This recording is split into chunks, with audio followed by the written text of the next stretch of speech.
अस्सलामुअलैकुम dear viewers और अजीज़ तिबाई कराम। हमारे बहुत ही प्यारे बुज़ुर्ग सन्यासी हकीम जनाब हकीम सफदर इस्माइल फ्रॉम डिंगा ज़िला गुजरात से। आप एक माहिर सन्यासी भी हैं और कीमियागर भी हैं, बहुत आला दर्जे के तबीब हैं। मुख्तलिफ अमराज के हवाले से आपकी बेशुमार वीडियोस हमारे चैनल पे लग चुकी हैं। आज उन्होंने एक बहुत ही अहम जो वीडियो के लिए उन्होंने नुस्खा दिया, तो जो मैं आप यूनिफिकेशन के व्यूअर्स के लिए पेश कर रहा हूँ। तो ये शिंगरफ से बनेगा। इसमें करना है कि शिंगरफ 3 तोला लेना है और उसमें वलैती बरांडी 6 तोला कतरा कतरा डाल के खल करें और उसकी टिक्की बना के खुशक करें।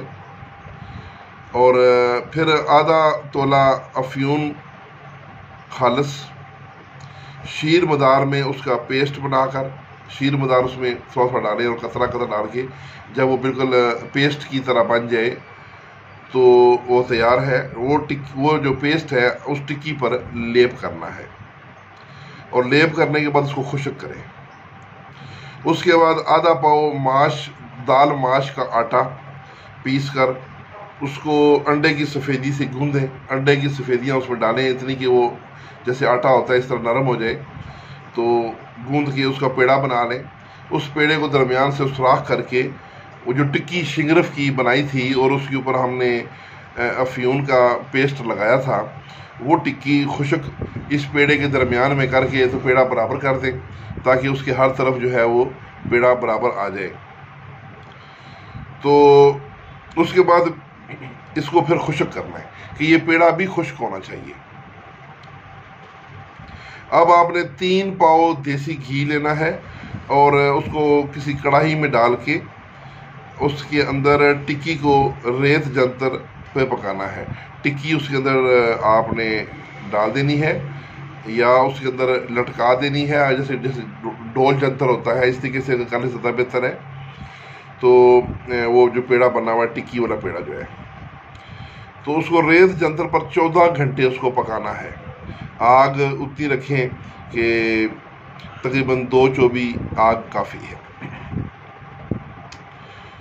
जब पका लेंगे 14 घंटे तो जो बाहर दाल का आटे का वो जो पेड़ा बना हुआ है वो काफ़ी डार्क ब्राउन हो चुका होगा। उसको तोड़ के अंदर से टिक्की निकालें शिंगरफ की, तो वो जो अंदर से शिंगरफ है वो बिल्कुल मोम हो चुका होगा। जब उसको आप ऐसे खींचेंगे तो उसकी तार भी बनेगी। ये उसकी निशानी है कि वाकई वो मोम बन चुका है।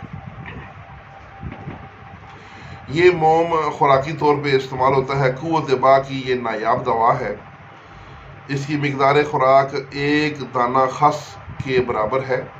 हमरा दूध घी में मिला के दूध में डाल के उसके साथ ये रोज़ाना लेनी है। टोटल इसकी 3 से 4 खुराकें नॉर्मल मरीज़ को काफ़ी हैं। अगर बहुत ही ज़्यादा कमज़ोरी का वो शिकार है तो उसको आप 6 से 7 खुराकें भी दे सकते हैं। तो इस तरीके से इस्तेमाल करवाना है। ये कुव्वत बा की एक नादर नायाब अक्सीर है। और अब इसका मैं आगे पोशाकी फ़ायदा भी बता दूं, जो कि मोहतरम सफदर इस्माइल साहब ने मना किया था, लेकिन हमारे चूँकि बहुत से दोस्त जो हैं वो पोशाकी भी इसका फ़ायदा चाहते हैं। तो इस मोम में अगर ये मोम आपने लेना है 3 तोला, तो अगर इसमें 1 रत्ती कुश्ता हीरा जारी डायमंड का कुश्ता हो जो जारी हो वो इसमें मिला के खल कर लें तो ये मोम बाजारी चांदी का रंग बन जाता है। उसको ये रंग देता है। 1 ग्राम ये मोम 5 तोला पारे पर डालेंगे तो उसको रंगीन और तजाबी कर देगा। तो ये कुछ आगे नसीब की बात है पोशाकी वाली, लेकिन जो खुराकी है मेरा मकसद वहाँ तक ही था। ये आप खुराकी तौर पे इस्तेमाल करें तिबा कराम और मखलूक खुदा की खिदमत करें। नहायत आला कुव्वत बा की दवा है, बहुत ही आला। तो ये ज़रूर बनाएं, इस्तेमाल करें और मखलूक खुदा की खिदमत करें। तो इसके साथ ही इजाज़त, वस्सलाम।